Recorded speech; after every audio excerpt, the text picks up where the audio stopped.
Hi, everyone. Thank you for tuning in to Thrive Through the Holidays. I'm Ilona Varo, and I'm joined with my good friend and colleague, David Wiss. And we're going to be chatting about the nutritional side of the holidays. And David is an expert. He has done all the research.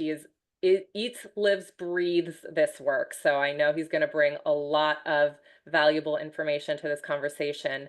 Um, Anything else you want to highlight before we kind of get into the conversation about who you are and what you do?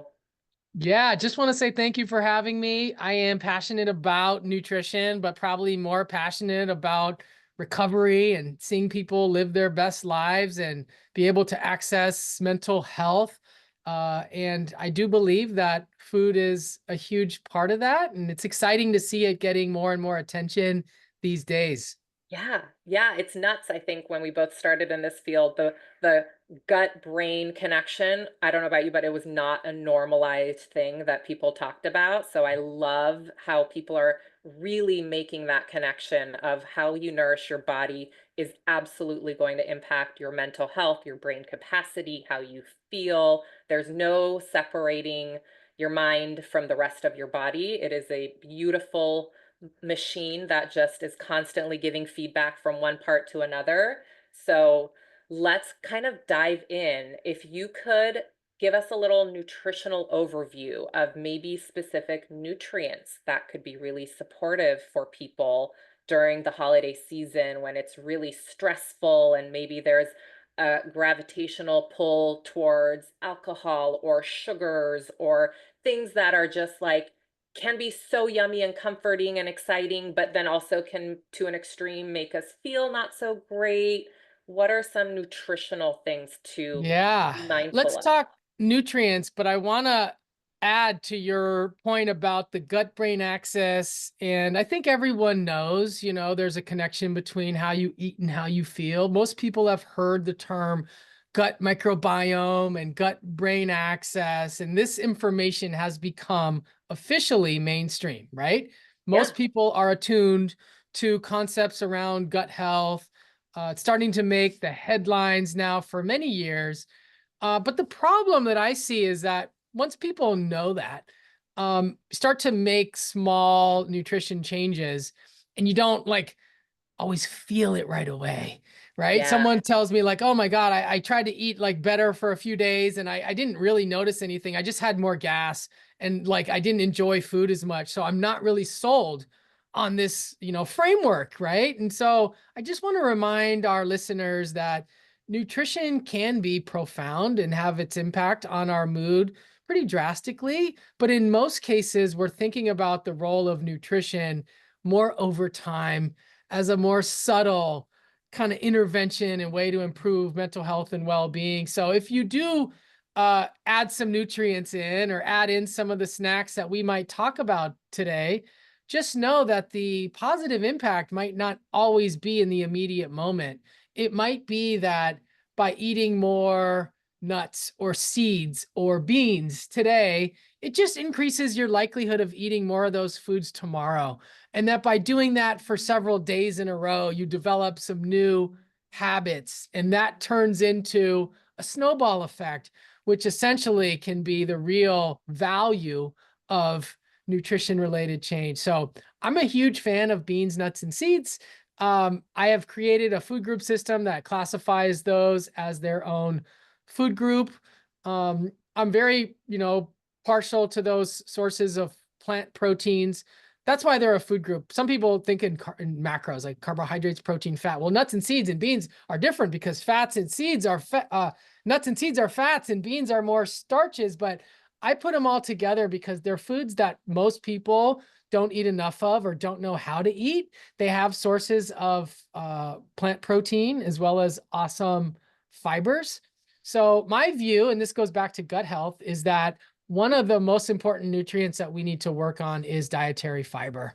And it's just usually low. There's a lot of people that are eating less fiber and reporting benefits, but generally speaking, most people eat about half of the grams of fiber they need. We generally want to get closer to 30. Most people eat somewhere on average around 15. And the yeah, only way to really get your grams up are through whole grains, beans, nuts, and seeds. Chia seeds have a lot of fiber. Chickpeas, black beans, these are high fiber foods. And yeah, huge fan of just sneaking them in to dishes, right? Like adding in beans to a salad, adding in nuts to an oatmeal, adding in seeds to sprinkle on, right? So these are really Why is good. fiber such an important thing? Because I hear that all the time, and I know that in general, the American diet is very depleted of fiber. Like, why is it so important? And then why is it not in our food? I think that most people associate fiber with bowel health, right? It's Okay. fecal volume, as we Okay. call it. And of course, when you have well-formed bowel movements, it tends to feel great. And so there's a pretty immediate positive benefit there. But fiber is actually, in this class of foods called prebiotics, right? These are fibers that are consumed by the probiotics. So the bacteria in our GI tract need to eat too. And they don't necessarily eat directly the food that we eat. They eat the fibers to break them down for us so that we can access some of the nutrients that might be in there. We tend to excrete a lot of fiber, but in eating more, we grow beneficial bacteria. Mm, So by having more fiber, you are stimulating and proliferating the growth of the kind of microbes that are going to be responsible for producing what we call postbiotics, right? That's the end products of the bacterial degradation. So you need the substrate, the fibers to be broken down by bacteria, and the bacteria produce other things, anti-inflammatory compounds, precursors to hormones, neurotransmitters, depending on what the substrate is. But yeah, it's really just about feeding the little guys inside of us. I tell people, you've been thinking about yourself long enough. It's time to think about the little guys and just try to eat to feed them, because you're in a community and you want to live in symbiosis. If you take care of them, they will take care of you. And mm, so fiber is definitely one of the most straightforward ways to do that. And for holiday eating, which can sometimes get out of control, fiber is really good because it's very satiating. It has a mm. lot more of a satiety effect, especially if it's eaten in conjunction with other macronutrients and food groups, etc. Amazing. And what does fiber do for mental health? Or rather the gut microbiome, Yeah. how does that directly affect mental health, mood? Yeah. Um, it's indirect. As I stated, one of the paths is through producing compounds, right? The bacteria eat the fiber and then they produce postbiotics, Okay. things like neurotransmitters, which usually come from proteins, amino acids, but the food matrix, right? We are able to convert those fibers into other compounds for the body. And some of those compounds are anti-inflammatory. I think the most, commonly known short chain fatty acid is butyrate, which is very anti-inflammatory in the colon. But fiber gives the microbes something to eat so that they don't eat your gut lining. And it, by doing that, is an anti-inflammatory process, right? And a big link between gut health and mental health, nutrition and mental health, is through the immune system. Okay. And thinking about how inflammation that starts in the gut can travel to the brain. This is what we call neuroinflammation. So anything that is anti-inflammatory has potential to benefit mental health, particularly if some of the mental health challenges are related to inflammatory processes. And I mean, talk about inflammation, like cold and flu season, right? Like this Mhm. during the holidays where there just tends to be a lot more illness. So can being mindful of how we're eating, can that help us have a healthier holiday season? I think that the power of nutrition should never be underestimated. When it I love comes that. to having a powerful immune system, though, I would say that it's more important what you do on a daily basis over long periods of time than using like a vitamin C wellness shot as crises management. Now, I'm not Yeah. saying that that won't help, Yeah. but it's not going to matter as much as building up your immune system over time. As someone that has prioritized healthy eating, for the last 18 years, at least I can say, I know that when I get sick, it's not going to like totally break me down. I Hmm. know that I'm going to bounce back quickly because Hmm. I do all the necessary prep work. But yeah, when some of those signs and symptoms do show up, um, I'm not afraid to lean into the vitamin C, the ginger, garlic shots. I like vegetable juice a lot. And yeah, zinc is helpful. I think I mentioned seeds earlier. Pumpkin seeds are a good source of zinc, and Nice. yeah, a really good way to kind of check off a lot of boxes. Awesome. And so particularly around this holiday season, what are some things that people can like in their head check off, make sure that they're doing or they're thinking of, and also maybe being mindful to um, like do it in balance so they're not like taking it to an extreme or like they haven't eaten fiber all year long, but now all of a sudden they're gonna like Right. go, full force into it. Like, what's a good way that maybe like just the general public can think about this and approach it? Yeah. One of my favorite ways to move toward healthful eating without conferring any risk for obsessional thinking or being overly mathematically focused is to try to think about colors. Everyone has probably heard the term eat the rainbow. It was taught to me when I was in elementary school, and then Skittles used that in Oh my marketing for gosh. a few That's years, and it was right. highly effective. Props to them for that.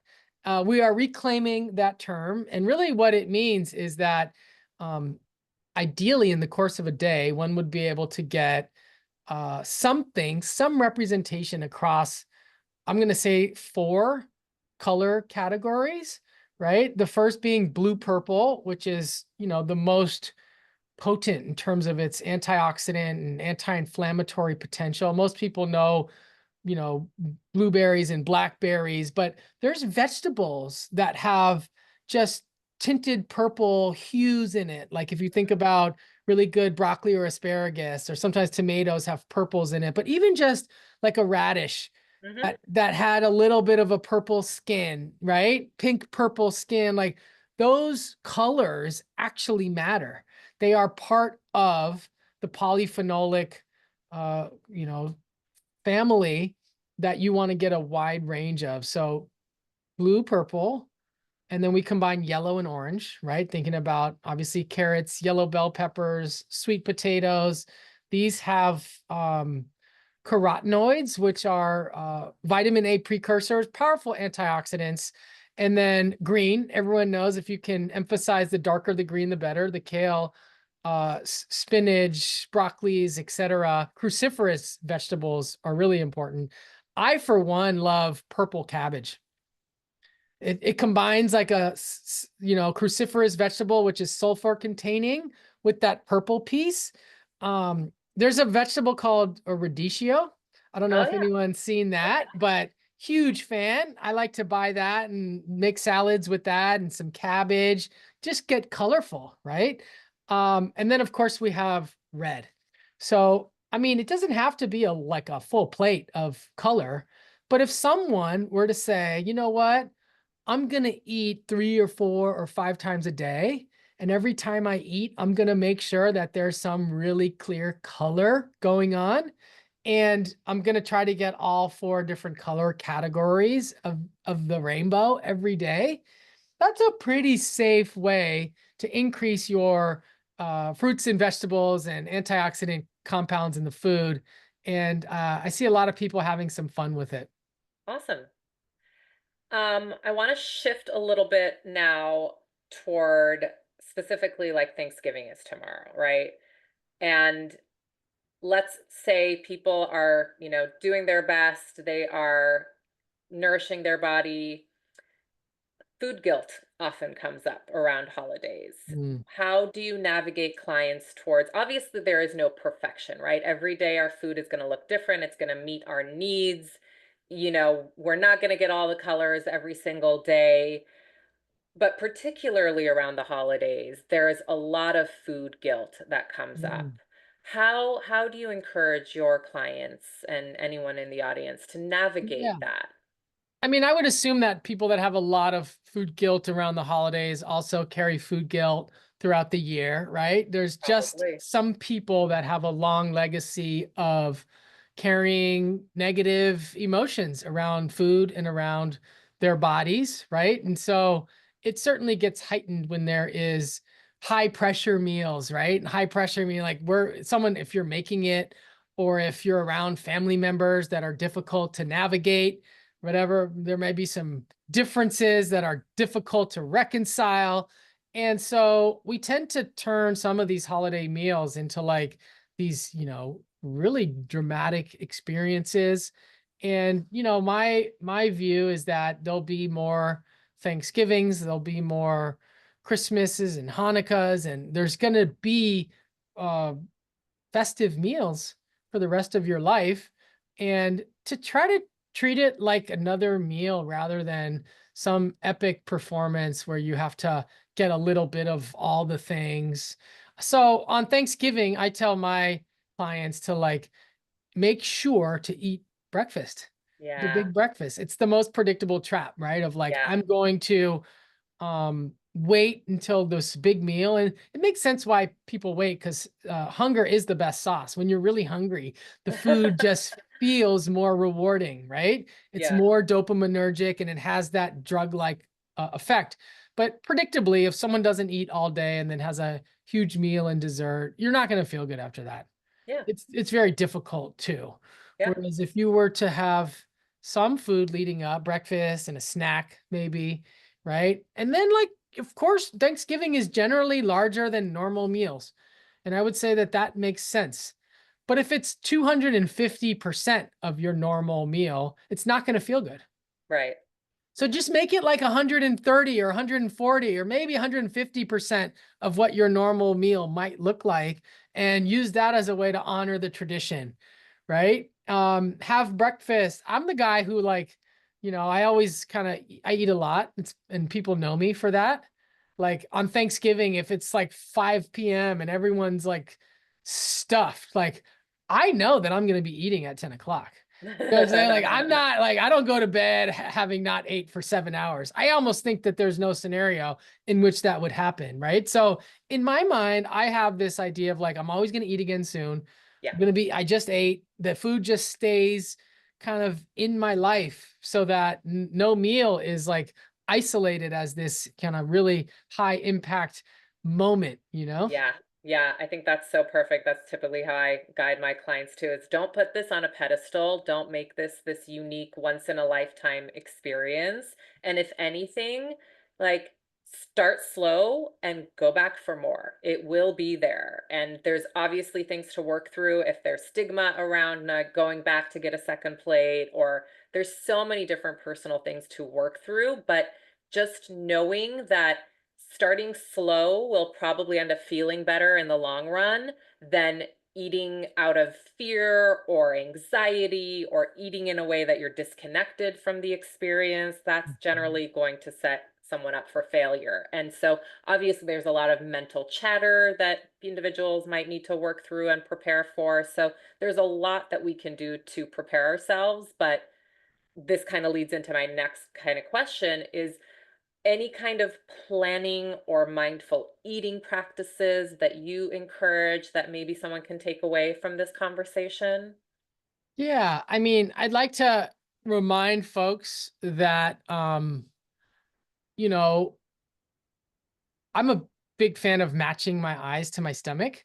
So like being able to plate the right amount of food and then just remembering that like you're not really missing out, okay? If there was some side that you didn't get, like you're gonna be okay, right? I remember going to Thanksgiving and having a narrative that I'd have all the pies because like, you just don't know which one's great. And so like there were years when I would have, make sure to experience all of them. And then I don't know, this might have been 10 or 11 years ago. There was like a Thanksgiving when I was just like, oh, I could totally just pick one and be satisfied with whatever I pick and not have what do they call it? Buyer's remorse. Or FOMO. yeah, you look at other people, you're like, oh, just like, just, just, just see something, have it feel right, plate it, and just keep it light and polite and able to move on. In terms of mindful eating, I think that there are fast eaters and there are slow eaters. It's hard to turn a fast eater into a slow eater. Yeah, We could talk, we definitely. could say it all the time, be like, hey, I got this handout for you with the 10 tips. Put your fork and your knife down, breathe, right? All those things that we've been saying for years. And they're effective. But at the end of the day, some people's brains like to receive information and reward faster than others. Mm-hmm. But it's not deterministic. I think if you are a slow eater and you want to eat faster, you can. If you want to practice slowing down, the best way to do that is just to focus on chewing more. Yeah, Chew your yeah. food.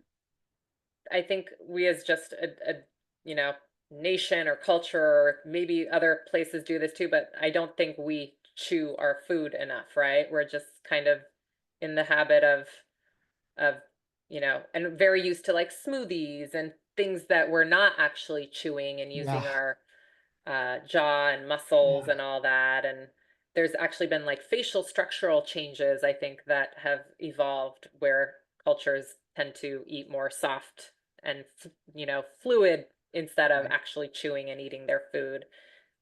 I've caught myself, and this is someone who teaches mindful eating, like in between sessions, I have a 10-minute break and I'm trying to wolf down the thing. I'm like Absolutely. swallowing chunks of bell pepper and food. Like I have just lost any interest in chewing. I've actually worked with quite a few people that have had digestive issues, and the most effective intervention, it wasn't like a supplement regimen or a stool test. It was just like chew your food into a sludge. Amazing. And yeah, Amazing. yeah, Yeah. And I love that you just touched on that. Like, no one's perfect in this, right? Like, yeah, absolutely. When you have 10 minutes in between a session, my yeah, priority is get food, not, yeah. oh, I'm going to sit mindfully and I'm going to enjoy it. Like, sometimes I'm chewing, like finishing swallowing my bite and then my camera comes on, So it's like, you got to do what you got to do.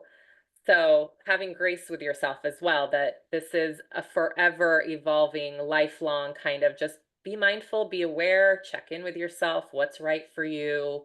That's kind of the goal, is find what's right for you That's right. individually. I feel like I can justify eating in front of some of my clients just because of the nature of our work. Absolutely. I'm like, hey, Absolutely. you don't mind if you know what I mean? Absolutely. Yeah. That's a Yeah. good point. That's such a good point. I don't like doing it though, especially if someone's a new client. And I'm like, Of course. yeah, Of you don't course. But it mind. is modeling, the priority that Yeah, I need it to is fuel modeling. my Is that body. like Yeah. my need for nutrients are kind of non-negotiable. Yeah, Yes, yes, yeah, exactly, yeah. You mean you're not a robot? that's right. Like, all And our clients, I think, sometimes think like we're not human in some way. It's like, okay, it's nice to bring it back down to reality. We are all human. and non-negotiable reminds me of another tidbit of, advice, which is that, some people are kind of uncomfortable advocating for themselves when it comes to Yes, food, right? yes, Because there's this especially in culture the of like, holiday setting. yeah, like people are used to like, oh, well, I don't want to be annoying to the waiter, at the restaurant. And then in a holiday setting, it's like the last time when you want to be like nitpicky about ingredients or things like that. And I would say that there is a way to be annoying with food advocacy work, and there's Yeah, also ways to be really respectful and really like self-caring when yes, doing some of that, and it takes definitely. practice. So if you're one of those people that doesn't feel confident in having food conversations or asking questions, right? Or turning things down, right? Like being able to say, no, not right now. Those are good skills to develop, right? Yes, Just being able to advocate for yourself, to know who you are, and, be able to have a little bit of agency in the way yeah. that these experiences play out. Yeah, that's such a good point, because I think so many of my clients, they have a different dialogue here than what actually ends up being Mhm. expressed. And then that in itself brings up beating themselves up and, just emotionally, oh my Mhm. gosh, I'm stuck and I'm a failure and I couldn't do it. And Mhm. so much of the series, the theme has been preparation, practice, you know, get ready, plan ahead of time. This is not something where you're on the spot going to be incredibly skillful unless you've already prepared and visualized and you know what you've set an expectation. So if anything, if you're tuning in and literally tomorrow's Thanksgiving and you haven't done any kind of work, then maybe use the experience as uh, a way to be building awareness and observing and making mental notes of things that you would like to work on for next time or the future. So it's never too late. And we can use every bit of information, discomfort, or comfort as just a cue of, okay, I want more of that, I want less of that. So observe and in a non-judgmental way, make mental notes throughout the holiday season so that maybe next year you'll be even more prepared. Love that so much. Yeah. And just kind of wrapping things up, what are some of your favorite foods to eat this time of year and things to enjoy? I know you mentioned pumpkin seeds and nuts and Mhm. seeds and fiber, but what else is like in the holiday setting? What are you going to be gravitating towards? What can people kind of Yeah, experiment and with? again, following up with the theme of everyone's different, Of right? course. Like I have certain sweet spots that just might really turn other people off, right? I particularly enjoy dairy. Okay. I like to drink raw goat milk. I Okay. like eggnog. I like BioK shots. Okay. Yep. I really enjoy creamy dairy products. They Yeah. feel like desserts to me, and Sure. that is like a really fun way for me to feel festive. I I love it. got I got the eggnog. I had a thing of chocolate milk the other night, and I was like, it felt like the ultimate dessert. Like Feel like a kid again. I was just living the dream. You know what I I mean? love it. I love But it. yeah, those little BioK shots, they're like high probiotics. Sometimes I Yep. do those before bed. I Okay. like unsweetened BioK before bed. That Okay. just helps me sleep. Great. Um, and yeah, I try to eat all things. We've been doing some soups lately. Not going to sit here and say I made them all from scratch. We've done a little bit of that, but you know, when I go to the hot bar and there's a good soup, some of those feel like festive and timely around Love this it. season. Love it. Awesome.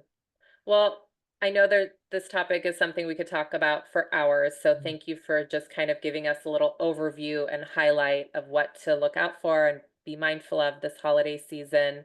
And as always, I think, we're just here to encourage people to get curious and Mhm. experiment with what works best for them and try out new things, try on new ideas. I'm a firm believer of you are the expert of your life, follow what piques your curiosity, try it out for yourself, but don't take anyone else's advice as, the holy grail. We are all individuals. We have to find what works for us. That's right. Anything else you want to add on to that before we sign Try off? the Wise Mind Nutrition app if you want to learn more Absolutely. about nutrition for Yes. mental health or set intentions, log food, do daily reflections. It's an exciting resource for people that are looking for deep dives. It's a place where there is, modules and blogs and stuff that can really tickle your brain if you want to learn more. Beautiful. Absolutely. I'm glad you mentioned that. And people can find you on all the social media Yep. platforms. Yep. I am pretty out there. My practice website is nutritioninrecovery.com. If you want to check out some of my research, you can go to drdavidwiss.com. Of Perfect. course, the Wise Mind Nutrition app, Instagram, Dr. David Wiss, and Wise Mind Nutrition on YouTube and TikTok. Fantastic. And I will be sure to tag all those so people can connect with you. And thank you again so much for sharing your passion, sharing your wisdom. And I hope you have a healthy, beautiful holiday season. Same to you. Awesome.